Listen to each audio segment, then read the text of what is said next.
Good morning, class. My name is Josh Caldwell, and I'm going to tell you about a man named George Whitfield. Whitfield is a fascinating man in history, although he isn't remembered quite as well as the man he really is the protege of, is a man named John Wesley, the founder of the Methodist Church. Whitfield actually had a hand in laying the foundations, but that's not why we talk about Whitfield in this class. Whitfield is recorded in American history as being one of the driving mechanisms of the Great Awakening. But to truly understand Whitfield, we need to go back a little bit before he ever comes to America. What makes Whitfield truly fascinating is the fact that he married a lot of modern business techniques with his evangelism. He actually ran a multinational corporation in the early 1700s, which is something you don't find in a whole lot of pastors. Whitfield comes from an entrepreneurial family. His father was a wine merchant and owned a tavern. Now, George's father died when he was only 6 years old. His mother remarries a man who is also a merchant. And when that man passes away, George's brother, who is at this point a ship captain trading in the West Indies, lets George run the tavern for a year, to help out the family business. So George's business education started well before his ministry launches. He starts his ministry off in a small town in England. He's an Anglican pastor before he ever meets the Wesley brothers. And it's there that he really learns his craft. Whitfield is famous as a phenomenal oratory skills and as a writer of these wonderful fire and brimstone stories.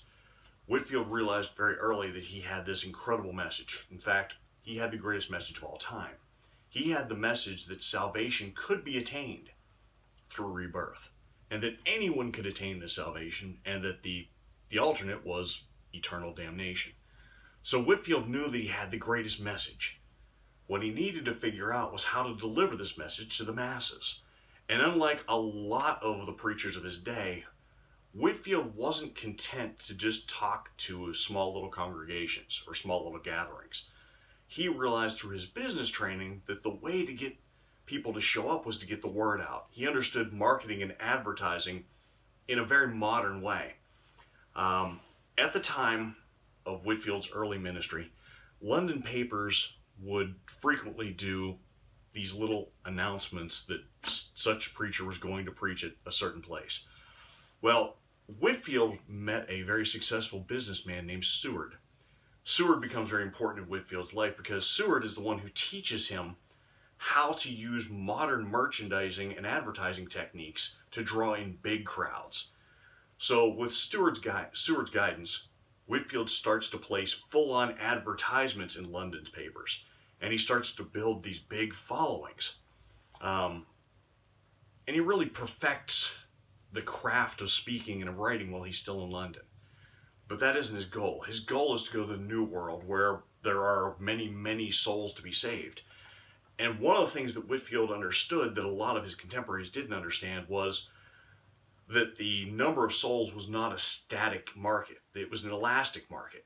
And when I say that, what I mean is there was not just a set number of churchgoers that you could appeal to. That he could reach out beyond the people who were already counted as members of other church congregations and convert them through his teachings. Okay, so his marketing message had to be to a much broader audience. So before Whitfield leaves for the United States, he goes around with Stewart and he helps raise a bunch of money. What he does with that money is he purchases a whole bunch of goods, trade goods. And he loads an entire ship full of these trade goods with the intent of selling them for a profit when he reaches the New World, which is exactly what he did. But he didn't show up empty-handed. As he showed up in the New World, he had with him hundreds of books. He had 200 copies of a prayer book that he handed out. He had hundreds of pre-printed copies of his own sermons that he had already written. And he did this because he knew he was going to give out merchandise. This is how he's going to promote himself in the New World. So he arrives in the New World, sells the cargo that he brought with him at a profit, and he uses this to financially fund his ministry. Now, the average lay preacher was not looking at this prospect with the same business mind as somebody like a Whitfield. Whitfield traveled with two men whose entire job was just to promote him to the press. In the modern world, we call this an advertising department. These two men, their entire job was to make contact with all of the local newspapers and all of the local booksellers to start distribution of Whitfield's product, which was really his sermons.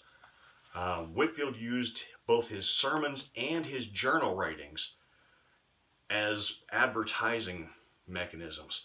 What he would do is he would find a newspaper a month before he went to an area. It really illustrates this when he goes to Boston. He starts dropping little bits of his sermons into the newspaper a month ahead of time.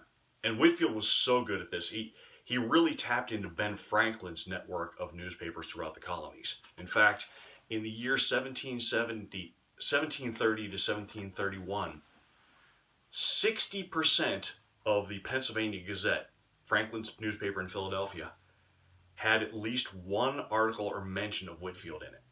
And that's a staggering number. Whitfield's associated with Franklin really spreads his message well for him. So a month in advance, he starts dropping stories about his sermons, and he's also telling stories about previous revival meetings and how wonderfully successful they were and how great the energy was in the crowd.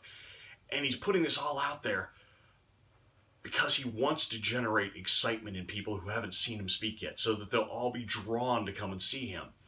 Now, when you read contemporary accounts of Whitfield, what you read is people saying things like, and a crowd just materialized, or the crowd came, people came from everywhere just to hear him speak, as if this happened in a vacuum, without ever realizing that Whitfield had laid the ground for this weeks ahead of time.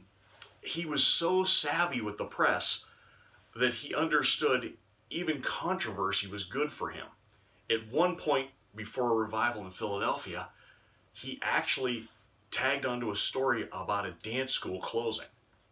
Okay? Now, this isn't something that most people would connect to a revival meeting, but Whitfield put out the story that the dance school closing was because they were doing unbiblical things, and he had condemned them.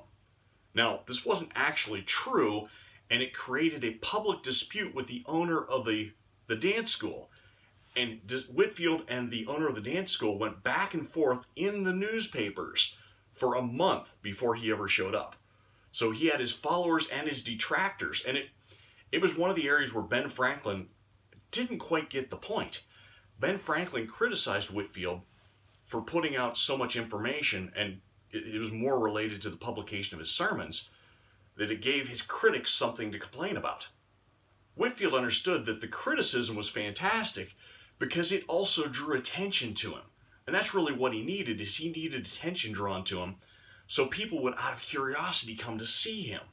Now, Whitfield understood that he was a phenomenal speaker, and he wrote these great sermons. He just needed the crowd to arrive. And if the crowd arrived, then he could get his message out to all these people.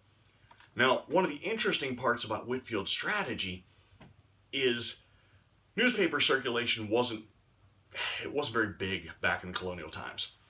But what happened is people would take the really interesting stories like Whitfield's to places like coffee houses, which are modern day but contemporary meeting halls. And then they would become the talk of the town, quite literally. So one newspaper, even though it was only bought by a single individual, would be spread to hundreds of people, just that single story. Now, one of the areas where Whitfield is really ahead of his time is in the way he ran his companies. And I say companies. His publishing business operated out of London, okay, while he was in the colonies. He also ran an orphanage. The orphanage itself, he purchased with donations after he did a series of speaking events in Charleston. He bought a 500-acre orphanage, had slaves and managers running this thing. The orphanage grew cotton. He sold the cotton back to England. They bought their own ship and then transported English goods to the West Indies, creating their own trade route. He had businesses functioning in 3 countries at the same time. One of the other things that makes him really interesting is that with his business savvy, again, he attracted his detractors, because in a time when the average teacher made 70 pounds a year, Whitfield had amassed a fortune of more than 3,300 pounds. And that's not including his land or building holdings in the United States or England. So he was quite a wealthy man. And he was attacked for it. At the same time that he was attacked, I found an article on ochristian.com where it's a commentary on one of his sermons where he's actually denouncing materialism. So you'd have one group of people attacking him giving a sermon exactly against his own point of view, really. And he was using all of this to draw in larger and larger crowds. He was basically the rock star of his day. He spoke to crowds of up to 30,000 people. And this is the days when you would just stand on a stage. There's no microphones. There's no seating. People are just standing in a field to hear this man just speak. And he spoke the word of God so powerfully that lots and lots of people converted. Whitfield really stands out in a couple of ways in American history, and it's not just his oratory.